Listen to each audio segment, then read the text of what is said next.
दोस्तों, क्या आप जानते हैं कि रथ यात्रा क्यों मनाई जाती है और इसके पीछे की पौराणिक कथा क्या है? सबसे पहले इसकी शुरुआत भगवान जगन्नाथ के 108 घड़ों के देव स्नान से होती है।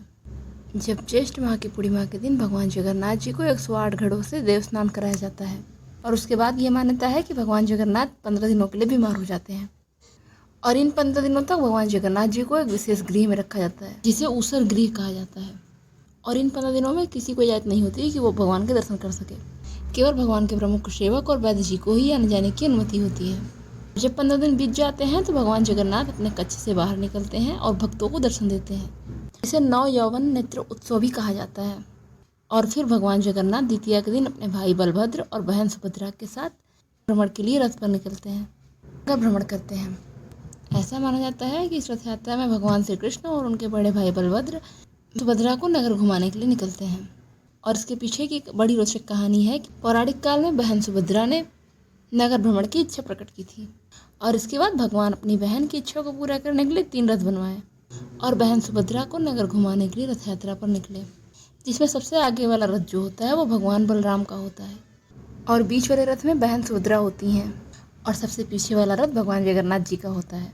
और इसमें सबसे बड़ी रोचक बात यह है कि जब भगवान जगन्नाथ नगर भ्रमण के लिए निकलते हैं तो बीच में उनके मौसी गुंडीचा का घर है और वहाँ पे भी भगवान 7 दिन बिताते हैं। और अब मैं ये बताती हूँ कि भगवान जगन्नाथ जी के मंदिर की स्थापना कब और कैसे हुई। मान्यताओं के अनुसार जब द्वारिका में भगवान श्री कृष्ण का अंतिम संस्कार किया जा रहा था तब भगवान श्री कृष्ण के भाई बलराम बहुत दुखी हुए और उनके मृत शरीर को लेकर समुद्र में अपनी अंतिम सांस लेने के लिए चल दिए और फिर पीछे पीछे उनकी बहन सुभद्रा जी भी आ गईं। और ठीक उसी समय जगन्नाथ जी के पूर्वी तट पर स्थित राजा इंद्रद्युम्न को सपना आया कि भगवान का मृत शरीर आपको पुरी के तट पे तैरता हुआ मिलेगा और उसके बाद वे एक भव्य मंदिर का निर्माण करवाएंगे जिसमें भगवान श्री कृष्ण, भगवान बलभद्र और बहन सुभद्रा की मूर्तियां स्थापित की जाएंगी। राजा का स्वप्न सत्य साबित हुआ और उन्हें भगवान के दिव्य पदार्थ, जिसे हम भगवान का हर्ट भी कहते हैं, वो प्राप्त हुआ।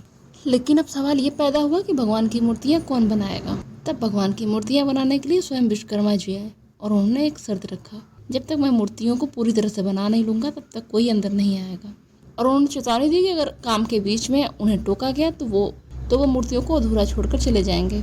लेकिन एक दिन जब कक्ष के बाहर राजा को मूर्तियों को बनाने की आवाज़ नहीं आई तो उन्होंने पट्ट खोल दिया और उसके बाद विश्वकर्मा जी मूर्तियों को अधूरा छोड़कर चले गए और इस प्रकार भगवान की अधूरी मूर्तियाँ हैं उनके मंदिर में स्थापित कर दी गई और राजा को जो ब्रह्म पदार्थ मिला था उसे उन मूर्तियों में रख दिया गया और इस प्रकार से मंदिर और भगवान जगन्नाथ की मूर्तियों की स्थापना हुई। और हर 12 साल बाद भगवान की मूर्तियां बदली जाती हैं और वो ब्रह्म पदार्थ निकालकर भगवान की दूसरी मूर्तियों में ट्रांसफर किया जाता है और इस प्रकार भगवान जगन्नाथ जी श्री कृष्ण के एक रूप माने जाते हैं और ऐसा माना जाता है कि वो वहाँ साक्षात अवस्था में स्थित है। जय जगन्नाथ।